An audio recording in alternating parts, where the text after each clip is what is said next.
Hello and welcome to a new video here on my channel. Today I'm presenting to you a new story, Saint of Eternal Hunger, part 1. I hope you like my story. If you like it, leave a like and comment down below in the comment section. And then let's start right with the story.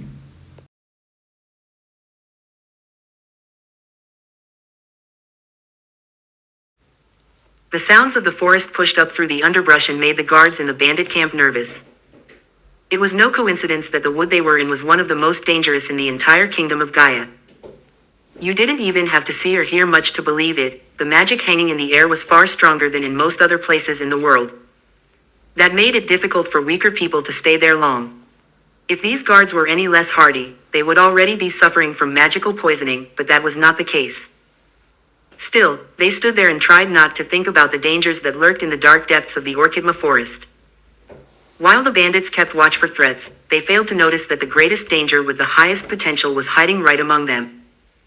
She looked unremarkable, with scarlet, almost ruby-red eyes and shoulder-length, filthy dark blue hair. She did not look hungry or disgusted. Her face was dirty and splattered with a few drops of blood, but otherwise the pubescent young woman showed no sign of emotion. Scarlet might sometimes have trouble expressing feelings, but that did not mean she could not understand other people's emotions. She understood the intentions of the men around her, the bandits who probably treated her only as a slave, either for physical labor or for other dark purposes any normal woman would find revolting. But Scarlet Everblaze did not feel the slightest hint of fear or disgust. She felt nothing. Her heart seemed empty as she watched what was happening to the people around her, how her fellow captives were treated. She observed both the guards and the prisoners for several reasons, partly out of simple curiosity. The women who had been there longer wept or looked dead inside, while those newly brought here seemed to fall into despair. Yet Scarlet felt nothing as she watched. It was as if these events were not happening to her. It was not refusal or anything else that kept her from acting. It was something different, a promise she had made to the only person who had ever mattered to her. Scarlet studied the rust on the bars of the cage she was trapped in and took in her neck cuff and the shackles on her wrists and ankles, all made of steel. It was plainly a material designed to hold ordinary people, something that would not stop her for even a few seconds if she truly wanted to get away. Likewise, the bars were meant to imprison non-magical folk. A reasonably talented mage would have no trouble escaping from this part of the camp. And certainly not she. Apart from an amethyst rank adventurer or someone of equal danger level, there was probably no one in this area who could kill her quickly, assuming that person was not a bearer of one of the 14 legendary talents. If I ran into one of the bearers of the 7 cardinal virtues, I'd have to flee immediately. I have no chance against an apostle, someone chosen by God to embody their will in this world, or someone who serves one of the cardinal virtues as its vessel. Someone born with such a virtue as an innate talent would be my natural opposite. That would be the worst possible outcome. Fleeing would be the best option. Unless, of course, I have powerful subordinates. That would still be difficult. Above all, I'd have to find someone who agrees to serve me. Otherwise I can't build an empire, if that ever becomes my goal. As long as these guys don't threaten me, I'll just sit here quietly. And if they endanger my life or my integrity more than they do now, I'll simply kill them all. Is it even allowed for me to eat them? If I ate them, I'd gain advantages, but I shouldn't break my promise. But are these people so evil that I'm allowed to eat them? I can't say. What if someone else decides that? No, I can't do that, or can I? Scarlet asked herself, uncertain whether breaking her promise to her mother would be justified. I wish they would all just die, said a red-haired woman with tired, hollow eyes. What gives you the right to say they should die? If they have families, you're destroying a family that could be happy, Scarlet Everblaze replied, turning to the redhead in the same monotone as her expression. The red-haired woman thought she imagined it when she heard the chains creak and tighten, but then she realized it wasn't a hallucination. The links around her feet were barely holding, and the way the stranger moved made it look effortless. What do you mean? Of course they deserve death. Look at what they do to the innocent. Whether they have a family or not doesn't matter. They'll treat us like objects and don't deserve anything like happiness. Of course it's wrong to take a life, but you can't really think your life isn't worth protecting. You have to see they have malicious intent. They want your body, the woman said. From what I've gathered, they only wanted to introduce me to a few friends. Since they haven't explicitly endangered my life or told me they want to harm me, I can't do anything right now, Scarlet said, glancing at the nearly asleep guards who had apparently been awake a few hours too long. Are you stupid or just slow? They want to hurt us, of course. Haven't you seen? The men are armed and they've done things like this to others of us, the woman snapped. Even as Scarlet tried to grasp the danger, she still couldn't understand how she should be at risk, since none of those people really possessed the power to take her life or seriously injure her. So she saw no reason to defend herself. Doing so would mean harming others, and she shouldn't do that. For several seconds it seemed the redhead despaired at having someone like Scarlet in the same cage, but ultimately she pulled herself together and explained as if speaking to a child who didn't understand good and evil. Minutes into the conversation, Scarlet Everblaze recognized a name, not anyone's full surname, but nonetheless enough to show she was in real danger. If not her life, then the integrity of her body was at risk, something her mother had told her to protect if she didn't want it mistreated by others. Scarlet rose to her feet, and the chain links snapped one after another as they could no longer withstand the strain. Then I should be going now, Scarlet said as she walked to the cage bars. The cage, as on previous days, sat on a wagon. The breaking of the chains drew the attention not only of the red-haired woman but also of the guards. They turned in surprise and froze for a few seconds when they saw a woman who had been mute and motionless simply stand up and rip the slave collar from her neck with one hand as if it were nothing. When she touched the handcuffs, she stepped closer to the bars so that her nose almost came between them, and to the horror of the guards and the confusion of all the captive women, the handcuffs she had just touched dissolved into something like sand, silvery, metallic sand that gleamed. The same thing happened to the bars, which crumbled as if they had never truly existed. That's a mage, damn it, raise the alarm, shouted one of the shorter guards. He looked more muscular and was panicking because this was not normal alchemy. Alchemists were damned rare. Although anyone could learn the art, it was very difficult. The ease with which this woman had just applied alchemy was abnormal. No one should be able to disintegrate matter with a touch in seconds. Alchemy could do such things in principle, but even the best court mages of the kingdom of Gaia would not be able to dissolve the binding forces of matter this quickly. It wasn't just the level of alchemy none of them had ever seen before that froze them with fear, but also the complete lack of emotion in the red-eyed, dark blue-haired woman, which gave them chills. She did not look the least bit stressed that they were shouting for help or raising an alarm. The way she stepped out of the bars, out of the cage and into the mud, and walked straight toward the guards made it seem as if even if they did raise an alarm, it would make no difference whatsoever. I have a small question for you. You were already planning to hurt me and the other women here, weren't you? Scarlet asked in a flat, icy monotone that made the blood run cold in the veins of the three guards. It was almost as if a single wrong word from her could mean their death. The murderous calm and indifference she radiated did not feel like anything a normal human being should possess. When she took a step forward, all three guards instinctively stepped back at the same time, and it became immediately and instinctively clear to them that this woman was not normal. No average person would remain that composed, even in the face of armed men. The lack of weapons and armor on her side suggested she was confident she could kill them without tools. Richard, notorious in the bandit camp for his stupidity and arrogance, was also one of the best fighters in their small outfit.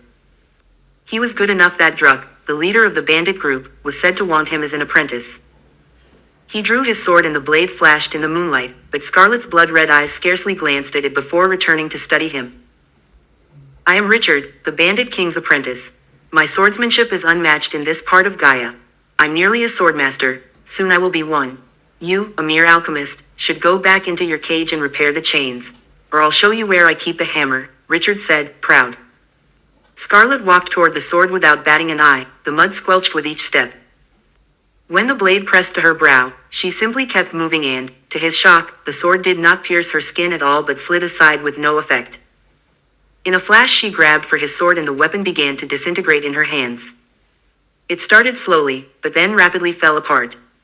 As Scarlet watched the sword crumble, a faint smile crossed her face, an eerie, awkward thing like the preface to a horror story, a smile she didn't seem to know how to make.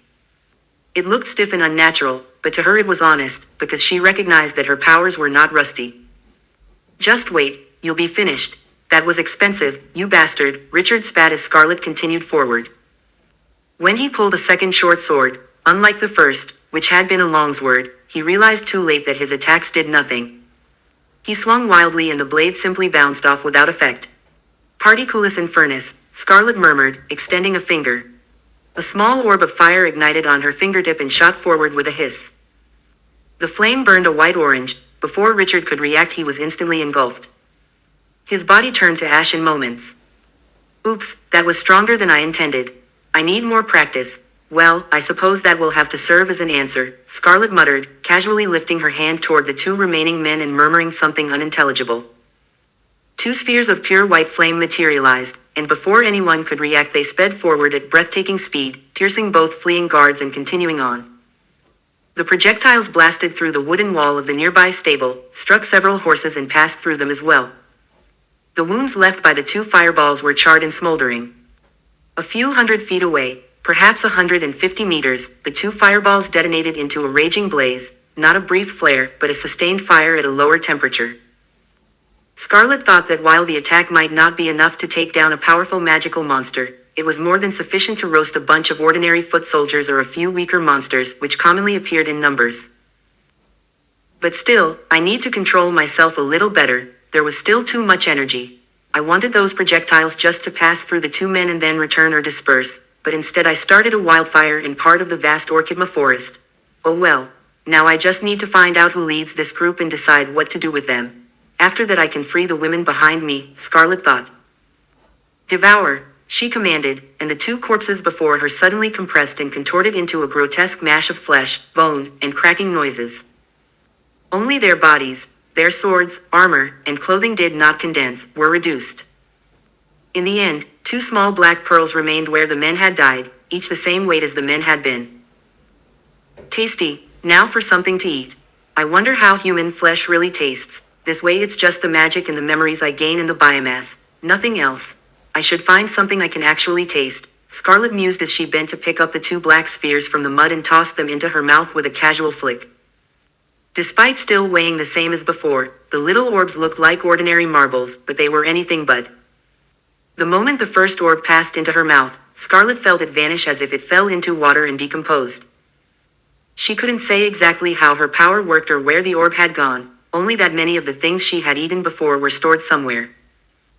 A heady rush washed over her as the second marble followed the first, and she absorbed the memories, the knowledge and the sword skills of the two men as if she had devoured their souls, an image grotesque but not impossible given the ability she possessed. Thanks for the meal, Scarlet said, sensing the bandits who had heard the commotion and the dying screams draw near and take up positions. They behaved strategically. Had they known what powers they faced, their actions might have been different. Infernus. Eteria. Scarlet shouted as she raised her hands and summoned lightning and fire as if invoking the wrath of the gods. Well, that was easy, she remarked, watching the burning huts and watchtowers of the bandit camp. To her surprise, a few buildings remained intact. Focusing, she detected a faint magical signature coming from those structures, meaning they were protected by barriers. Smoke rose and the appetizing smell of charred flesh hung in the air. Damn, why can't I feel disgust? Why does everything I could eat always smell delicious? Oh well. I should just leave, this isn't my problem, Scarlet thought, and was about to go when she felt danger and death at the nape of her neck, something very fast coming toward her. She barely managed to dodge an axe as she bent backward. The axe struck with magical force, splitting several trees behind her as well as part of the camp's defenses, a mix of tents and buildings. Most of the 10 buildings were already burning. A human with some magic and a talent. I think I'll eat you and make you part of my power, Scarlet said as the axe returned and flew into the hand of a 2-meter-tall, muscle-bound colossus. Those are pretty arrogant words. What's your name? I'd like to know the name of my opponent, said the red-eyed, hairless man with brown skin. You're a walking dead man. Dead people don't need to know my name. And I'm not stupid enough to assume the Bandit King couldn't still be alive somewhere, Scarlet says, fixing the man who stands before her with a steady look. For a moment all that can be heard is the crackle of the surrounding buildings and the residual snap of electricity from the earlier lightning. I don't know why you're so arrogant, but I see no ally of yours anywhere. Whoever unleashed this inferno must have used Level 4 magic. Without help you won't get out of here alive, the broad-chested man says, leveling his axe at her. It takes Scarlet a moment to register that he doesn't see her as a mage. She emits too little aura to be recognized as one. She accepts that she suppressed her aura for years until it became natural. Have a nice day, she thinks. I really don't know what gives you the right to be so arrogant, little girl. You may have bested some of our fighters, but most of it was your friend's doing. I wonder when he'll reveal himself, or whether he only gave you an escape and you wasted it to take revenge. That will be your death sentence. Ike Belrad, brother of the Bandit King, will grind you into mince, Belrad announces. Seeing that they underestimate her, Scarlet recognizes an opportunity to exploit his arrogance as quickly and cleanly as possible. She knows it may not work, but his conceit is a weakness. If you think you're so much stronger than I am, why don't you put the axe down and use a sword against me, she suggests, fully aware that a reasonable person wouldn't take the bait. To her pleasant surprise, Belrad actually plants his axe in the ground, draws two short swords, and with a grin claims that even the great Belrad can defeat a runt like her with dual blades. When Rune, one of the nearby corpses, picks up a sword, Belrad doesn't even flinch, no twitch betrays an intention to attack from behind. His arrogance and odd insistence on an honor code in a fight to the death are ridiculous and useless. You'll soon understand what it means to be rated platinum by the Adventurers Guild in danger level. Only a platinum rank adventurer should be able to handle this, Belrad boasts. Scarlet launches herself at Belrad without a word and without obvious magic to boost her body. She doesn't need it, and announcing her power would be unnecessary. When her blade meets his, she realizes his swordsmanship is as well honed as his muscular body suggests. His eyes widen in surprise. As far as sheer strength goes, she can even dominate him slightly despite being neither as large nor as muscular. Belrad recovers just in time to dodge a blow that would have cost him his head. A second of inattention and he would have been finished. When his sword comes at him again, he does not make the same mistake and blocks with both blades to withstand the strike, but he is still pushed back a few centimeters by Scarlet's heavy blow.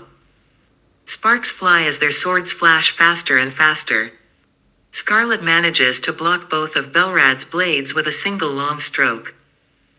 After a few seconds of fencing there is a snap, metal breaking as one of Belrad's swords gives way and snaps off. He now has only one sword and tosses the broken hilt aside.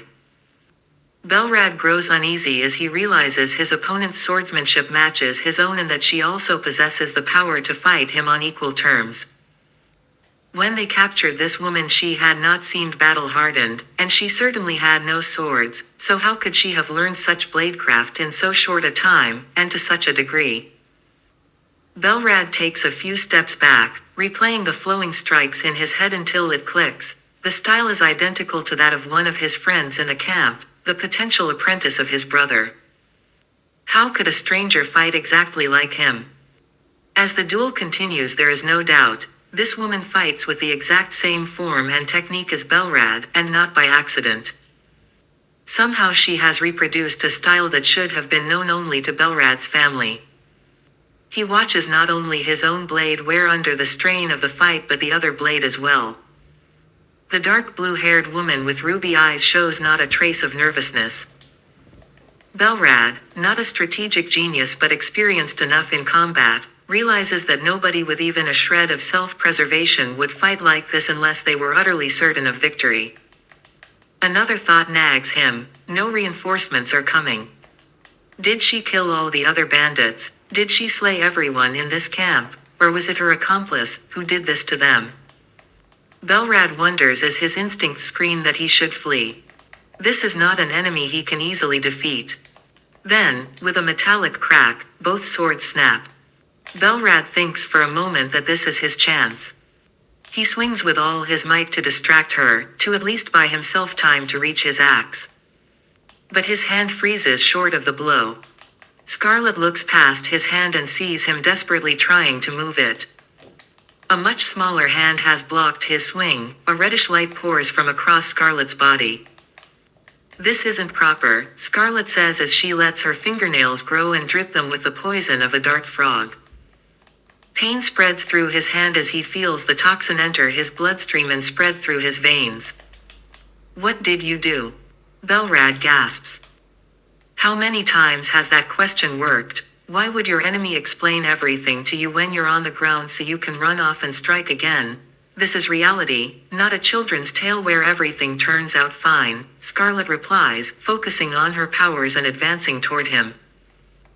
I'll make sure someone sees this. There are thousands of slaves who could witness this. You don't think they all ran off, do you? One of our guards will escape to the church and tell what happened, Belrad insists, striking at her with his remaining hand while the poison racks him. No, I don't think so. Look around, can they see what's happening? Scarlet asks as she blocks his other hand and aims a poisoned dagger at his throat, which he manages to parry with his hand.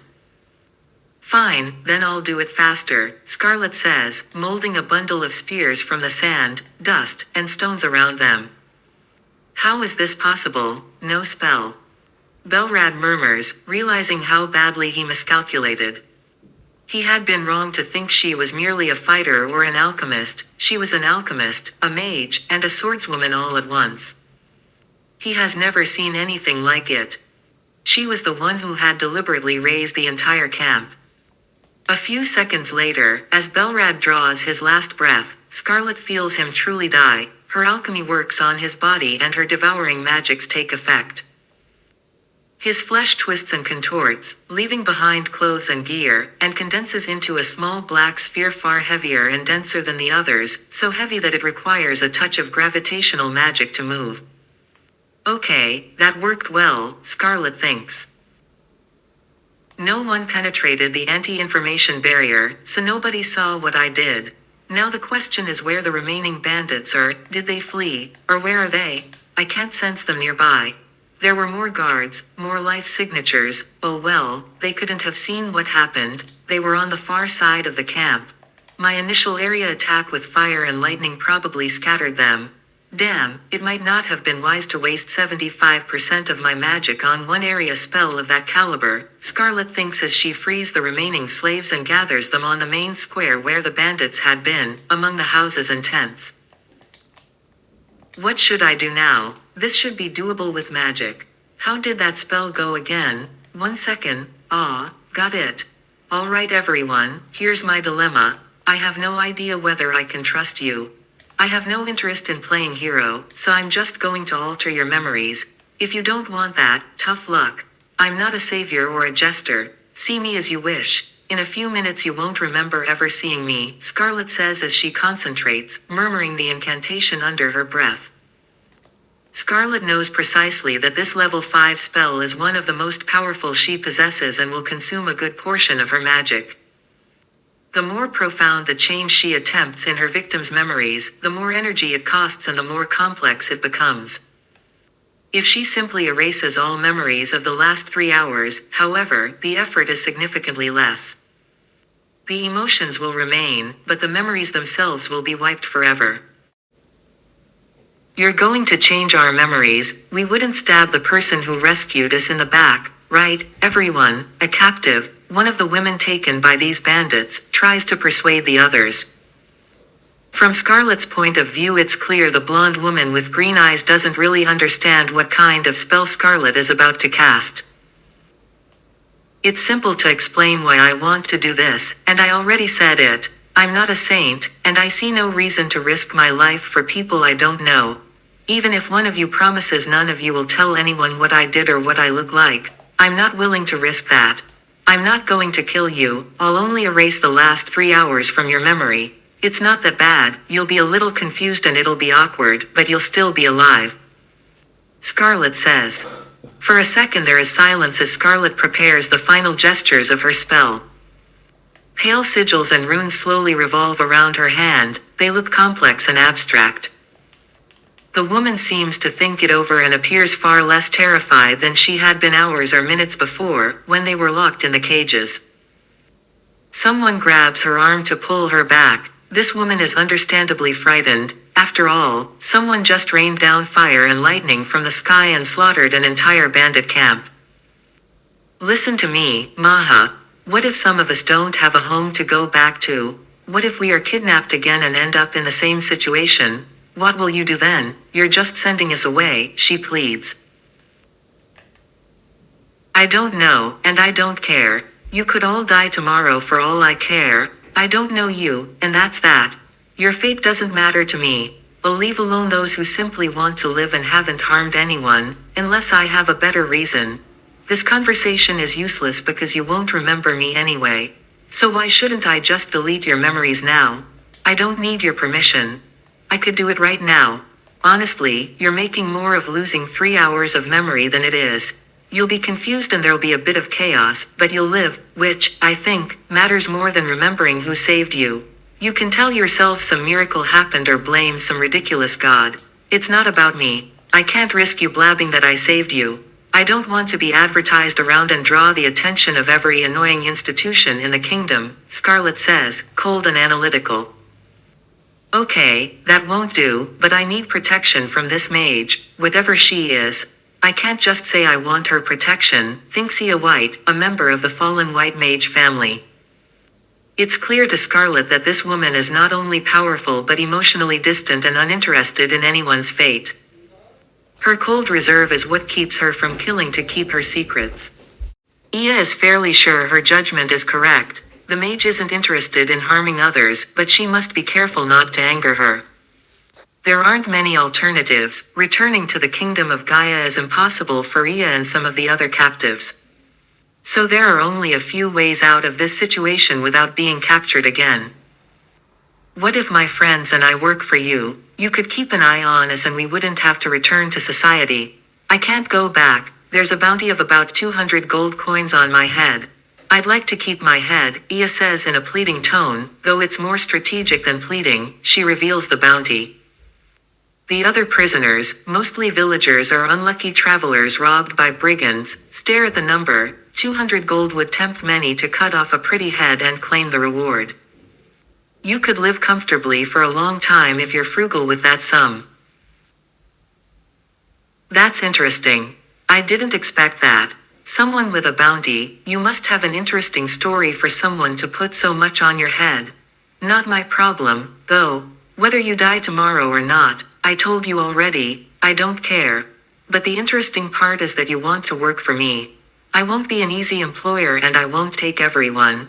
People who work for me should be useful.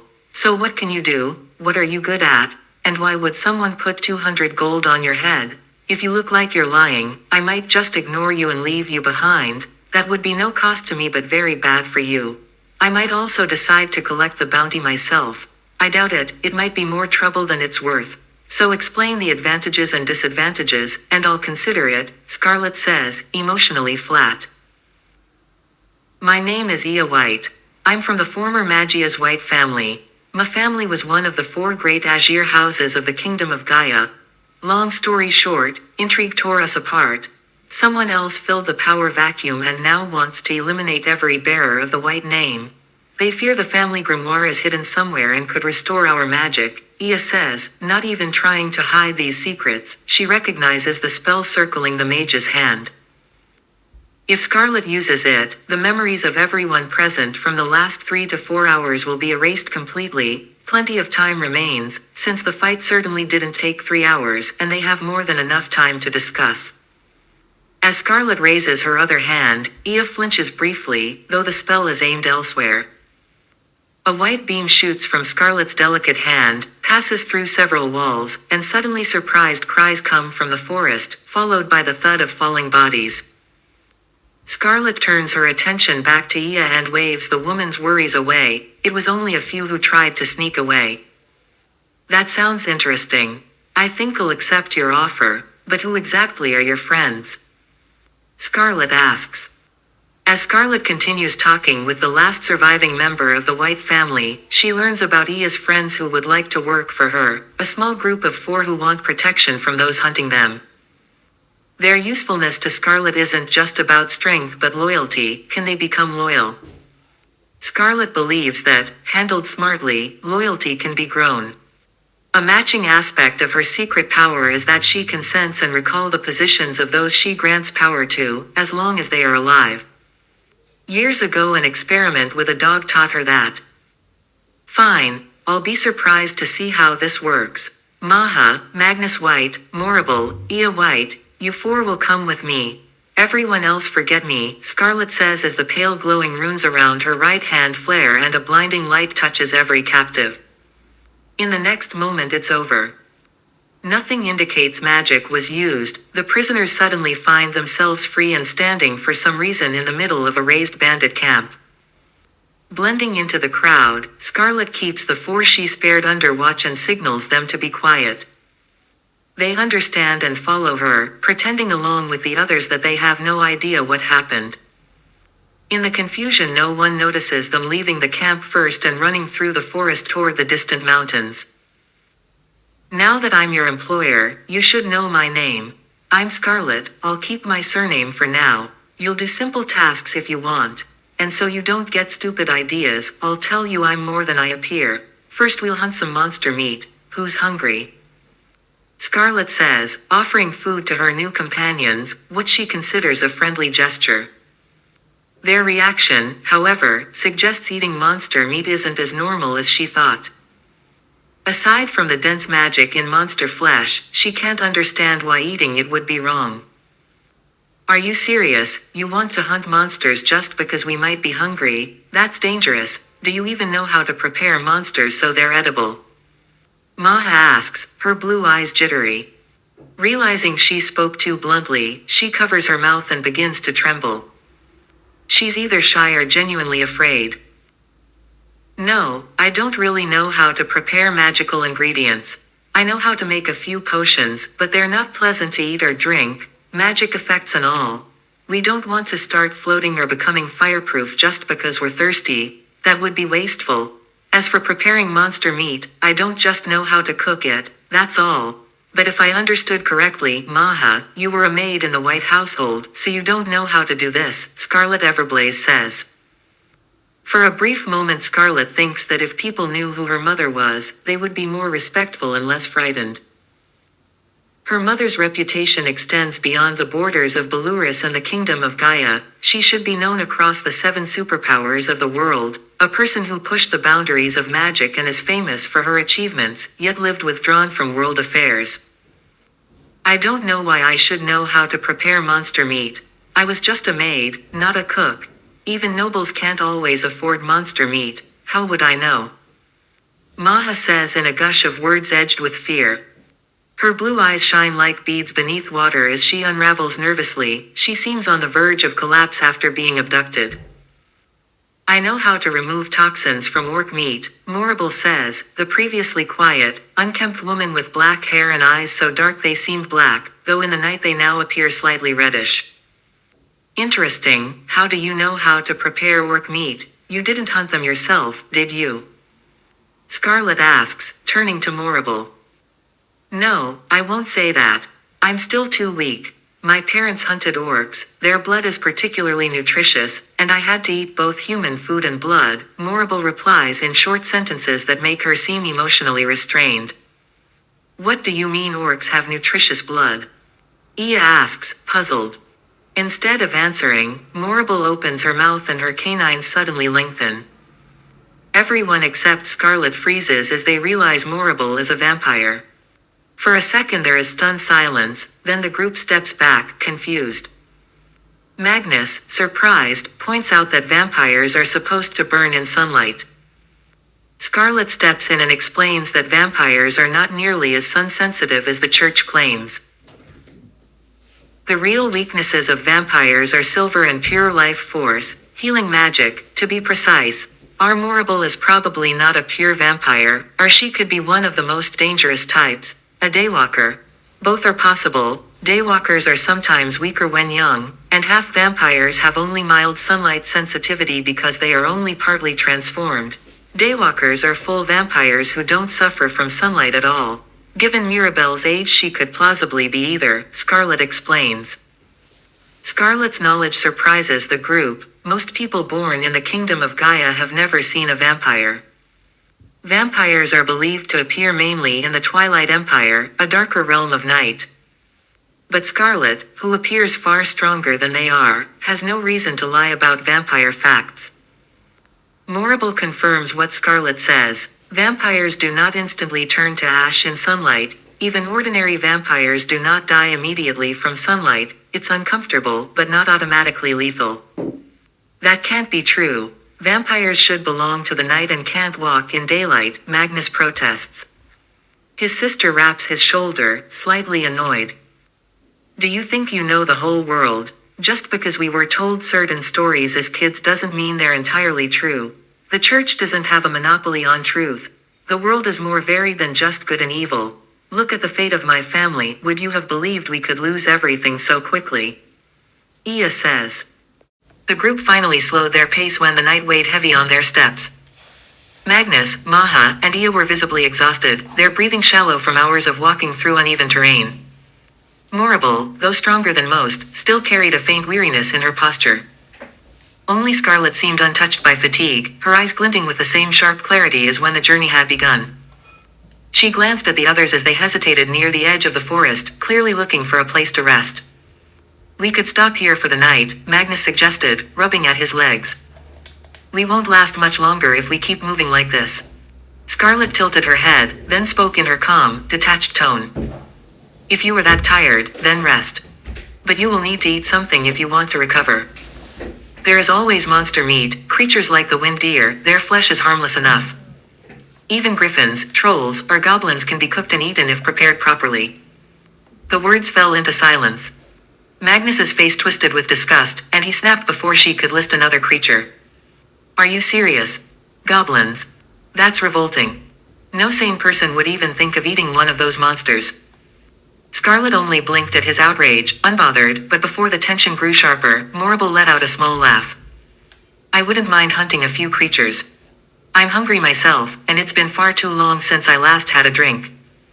Her voice carried a faint hunger of a different kind, a reminder of her vampiric nature. Another voice cut in. Ia, her tone edged with concern. This dungeon is dangerous.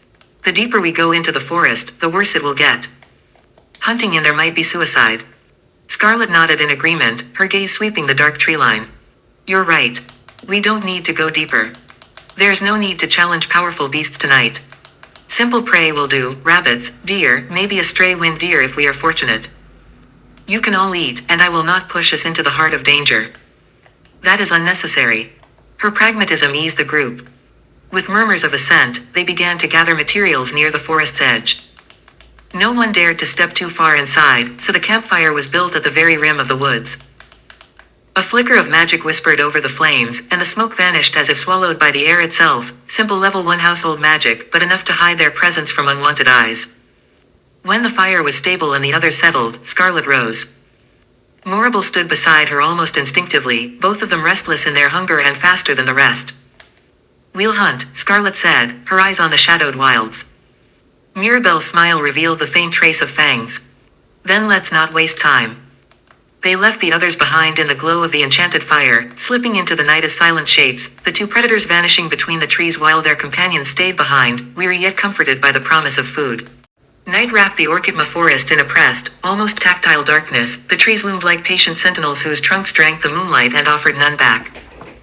2 moons hung in the sky, a silver disk and a paler, bluish crescent, casting layered light that should have brightened the world but, under the heavy tincture of magic in the air, only made the shadows more complex.